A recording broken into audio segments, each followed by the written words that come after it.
একবার একটা গ্রামে একটা খুবই সৎ আর পরিশ্রমী কাঠুরে থাকত, যার নাম সোনু ছিল।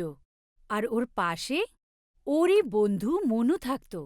ও কাঠ কাটত, কিন্তু সে ভীষণই অলস প্রকৃতির আর লোভী মানুষ ছিল। আর এই যে সোনু না, সে সকাল সকাল উঠে জঙ্গলে কাঠ কাটতে চলে যেত। আর ও সেখানে সারা দিন পরিশ্রম করে কাঠ কেটে সন্ধ্যাবেলায় সমস্ত কাঠ একত্রিত করে নিজের পরিবারের ভরণ পোষণ করত। একদিন রোজকার মতো সোনু সকাল সকাল কাঠ কাটতে জঙ্গলের দিকে গেল। সেখানে সে জলাশয়ের পাশে একটা বড় গাছ দেখতে পেল। ও খুব খুশি হয়ে গেল। আরে বাহ, এই গাছটা তো অনেক বড়, এর ডালগুলো কেটে নি। ও সোজা গাছে চড়ে গেল আর তার ডাল কাটতে লাগল। ডাল কাটতে কাটতে হঠাৎ করে ওর কুড়ুলটা পিছলে একদম জলে পড়ে গেল। ও একদম ঘাবড়ে গেল। ও নিচে নেমে এলো। আরে, আমি এখন কি করব? আমি এখন কি করব? আমার ঘরের ভরণ পোষণ আমি কি করে চালাবো? আরে, আমার একটাই কুড়ুল ছিল, আমি এখন কি করব? আমি কি করব? তখনই সেই জলাশয়ের দেবতা, যিনি জলের দেবতা ছিলেন, তিনি বাইরে এলেন আর বললেন, সোনু, তোমার কি হয়েছে?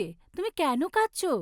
সোনু বলল, হে জল দেবতা, আমার একটাই কুড়ুল ছিল যেটা জলে পড়ে গেছে। দয়া করে আমার ওই কুড়ুলটা আমায় ফিরিয়ে দিন। জল দেবতা বললেন, চলো আমি দেখছি। এই বলে জলের ভেতরে প্রবেশ করলেন আর একটা সোনার কুড়ুল নিয়ে বাইরে এলেন। আর সোনুকে বললেন, সোনু, এই নাও তোমার কুড়ুল। সোনু সেই কুড়ুলটাকে দেখে একদম হয়রান হয়ে গেল আর বলল, না না জল দেবতা, এটা আমার কুড়ুল নয়। আমার কুড়ুলটা তো একদমই সাধারণ ছিল। জলের দেবতা আবার জলে প্রবেশ করলেন আর এইবার একটা রূপোর কুড়ুল নিয়ে বাইরে এলেন। আর সোনু সেটা দেখেও মানা করে দিল, আরে জল দেবতা, এটা আমার কুড়ুল নয়। আমার কুড়ুল তো কাঠ আর লোহা দিয়ে তৈরি। দয়া করে আমার কুড়ুলটা আমায় ফিরিয়ে দিন। জল দেবতা আবার জলের ভেতরে প্রবেশ করলেন আর এইবার সোনুর কুড়ুল নিয়ে বাইরে বেরিয়ে এলেন। সোনু নিজের কুড়ুল দেখে ভারী খুশি হয়ে গেল। ও জল দেবতাকে বলল, হ্যাঁ হ্যাঁ, এটাই আমার কুড়ুল। আপনাকে অনেক অনেক ধন্যবাদ। সোনুর সততা দেখে জল দেবতা ভীষণ খুশি হলেন। উনি বললেন, সোনু, এই 3টে কুড়ুলই তুমি রেখে দাও, কারণ আমি তোমার সততা দেখে খুবই খুশি হয়েছি। আমার সৎ লোক খুব ভালো লাগে। সোনু ওই 3টে কুড়ুল নিয়ে একদম খুশি খুশিতে বাড়ির দিকে রওনা হয়। যখন ও ফেরত যাচ্ছিল তখন ও রাস্তায় ওর বন্ধু মনুর সাথে দেখা হয়ে গেল। মনু সোনুর হাতে সোনা আর রূপোর কুড়ুল দেখে একদম হয়রান হয়ে গেল। ও ওর পেছন পেছন গেল। সোনু ঘরে গিয়ে ওর বউকে সব ঘটনাগুলি বলল, যে কিভাবে ওর কুড়ুলটা জলে পড়ে গেল আর জল দেবতা ওর কুড়ুলের সাথে সাথে কিভাবে সোনা আর রূপোর কুড়ুলও ওকে দিল। এইসব কথাবার্তা শুনে মনু একদম খুশি হয়ে গেল। ও, এই ব্যাপার। ঠিক আছে, কালকে আমিও সকালে গিয়ে সোনার কুড়ুল নিয়ে আসব।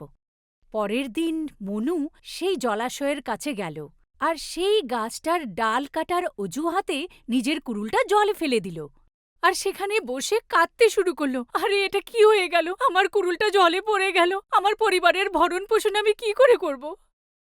তখনই জল দেবতা জলের বাইরে এলেন আর জিজ্ঞাসা করলেন, মনু, কি হয়েছে? তো মনু বলল, জল দেবতা, জল দেবতা, আমার কুড়ুলটা জলে পড়ে গেছে। দয়া করে আমার কুড়ুলটা আমায় ফিরিয়ে দিন। কোনো ব্যাপার না, তুমি চিন্তা করো না, আমি এক্ষুনি আসছি। আর উনি জলে প্রবেশ করে আর সেখান থেকে ওর কুড়ুলটা নিয়ে বেরোলেন। নিজের কুড়ুলটা দেখতেই মনু একদম ঘাবড়ে গেল আর বলল, জল দেবতা, এটা আমার কুড়ুল নয়, এটা আমার কুড়ুল হতে পারে না। তো জল দেবতা জলে প্রবেশ করলেন আর এইবার উনি রূপোর কুড়ুল নিয়ে বাইরে এলেন। আর রূপোর কুড়ুল দেখেও মনু বলল, না না জল দেবতা, এটা আমার কুড়ুল নয়। এইবার জল দেবতা জলের ভেতরে প্রবেশ করলেন আর সোনার কুড়ুল নিয়ে বাইরে এলেন। সোনার কুড়ুল দেখতেই মনু একদম ভারী খুশি হয়ে গেল আর বলল, হ্যাঁ হ্যাঁ, এটাই আমার কুড়ুল। আমার কুড়ুল আমায় দিন। জল দেবতা ভীষণ রেগে গেলেন আর বললেন, তুমি কি আমাকে মূর্খ ভাবো মনু? আমি তোমাকে একদম পছন্দ করি না, কারণ আমি শুধু সৎ আর সত্যনিষ্ঠ লোকদেরই পছন্দ করি, লোভী লোক নয়। এখন তোমাকে সোনার কুড়ুল তো নয়ই, তোমার নিজের কুড়ুলও তুমি পাবে না। যাও এখান থেকে। এই কথা বলে উনি জলে প্রবেশ করলেন। মনু এখন কাঁদতে শুরু করে, চিৎকার করে, আরে আরে আমার কুড়ুল আমাকে দিয়ে দাও, আমাকে ক্ষমা করো, আমি আর কখনো লোভ করব না। কিন্তু ততক্ষণে জল দেবতা জলের ভেতরে চলে গেছেন। তো বাচ্চারা, এই কাহিনী থেকে আমরা কি শিখলাম? এটাই যে আমাদের কখনো লোভ করা উচিত নয়। লোভ খুব খারাপ জিনিস, আর সব কাজ সততার সাথেই করা উচিত। আর ভগবানও ওদেরকেই সাহায্য করেন যারা সৎ, সত্যনিষ্ঠ আর পরিশ্রমী হয়। Funko Kids.